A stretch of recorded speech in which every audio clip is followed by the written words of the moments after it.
Allergy ही सुनेत्रा पवार या नावाची मुळात नाहीच आहे। लोकांना ॲलर्जी झालेली आहे की यामागे खेळल्या गेलेल्या राजकारणाबाबत। अजित पवारांचा आधी हा व्हिडिओ बघा।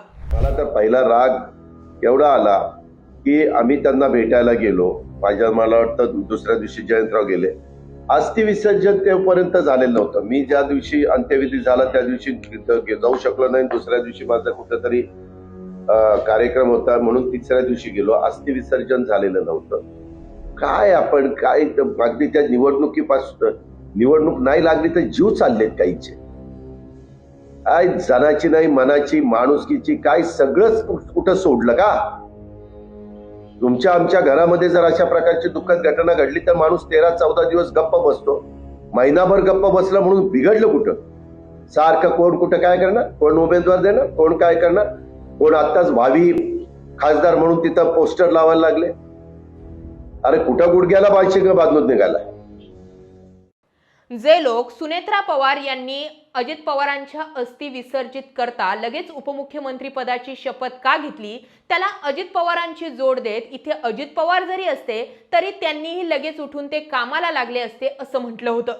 त्या सगळ्यांच्या डोळ्यात झणझणीत अंजन घालणारा अजित पवारांचा हा जुना व्हिडिओ आहे।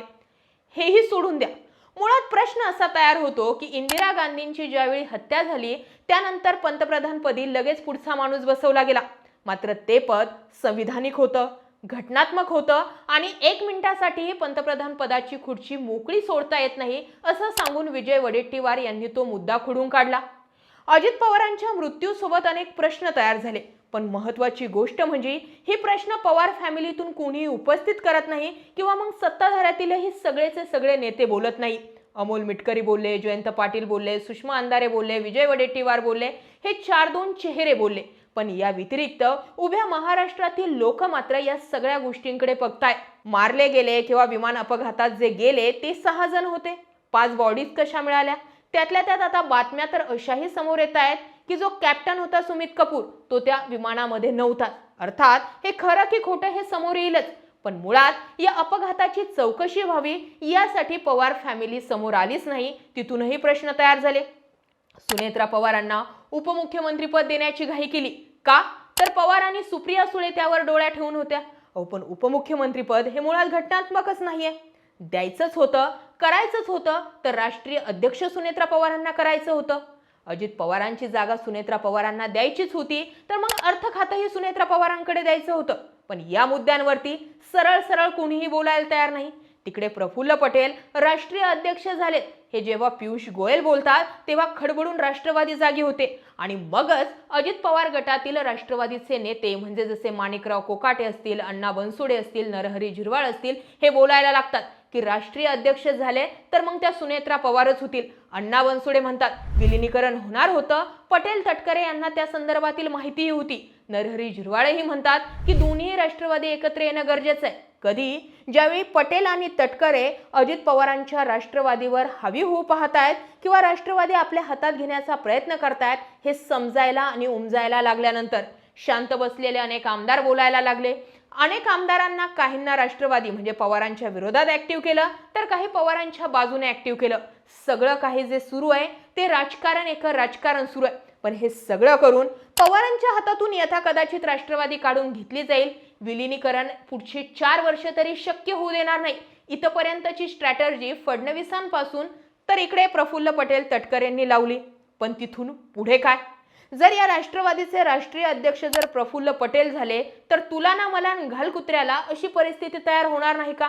हा प्रश्न आहे। आता या सगळ्या घडामोडी जर एक डॉट जर याचे जोडायचे जर ठरले तर सुनेत्रा पवारांच्या हातात आलंच काय? सुनेत्रा पवारांचा चक्रव्यूहात प्रवेश झाला। झेडपी तोंडावर आहे। जिथे 3 दिवस अजित पवार गेल्याची हळहळ राष्ट्रवादीचे कार्यकर्ते आणि जनसामान्य म्हणून आम्ही व्यक्त करत होतो, तिथे तिसऱ्याच दिवशी सुनेत्रा पवार उपमुख्यमंत्री पदाची शपथ घेतली जाते। त्याला वेळेची किंवा महाराणी ताराबाई यांनी ज्या पद्धतीने राज्य हातातून जाऊ दिलं नाही, लगेच ते पद घेतलं, या सगळ्या गोष्टींचे संदर्भ जोडून उपमुख्यमंत्री पदासाठी सुनेत्रा पवारांना लगेच शपथविधी करणं का गरजेचं होतं हे डॉट जोडले जात आहेत। तिथे हे लोक बोलायला कुठल्याही मुद्द्यावरती तयार नाहीयेत की यामुळे घडलंय काय।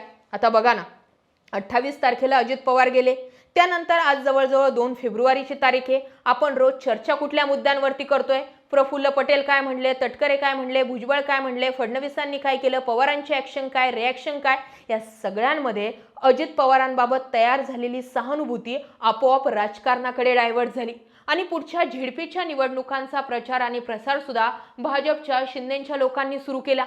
कुठेही सहानुभूती.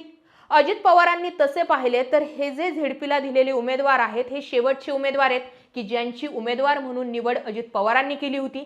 ते सगळेचे सगळे उमेदवार निवडून देणं हीच खऱ्या अर्थानं अजित पवारांच्या आत्म्याला श्रद्धांजली राहील असं का बरं भाजपचे लोक बोलत नाहीत? असं का बरं प्रफुल्ल पटेल तटकरे बोलत नाहीये?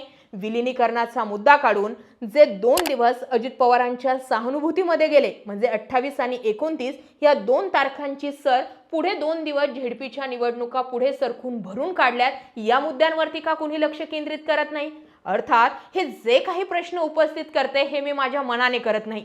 ज्या पद्धतीने सोशल मीडियावर व्यक्त होणारे 2 गट आहेत, एक बाजूने आणि दुसरा विरोधात व्यक्त होतोय, त्याच लोकांची प्रश्न मी एक माझं व्यासपीठ म्हणून लोकांपर्यंत आणि सर्वसामान्यांपर्यंत पोहोचवण्याचे प्रयत्न करते.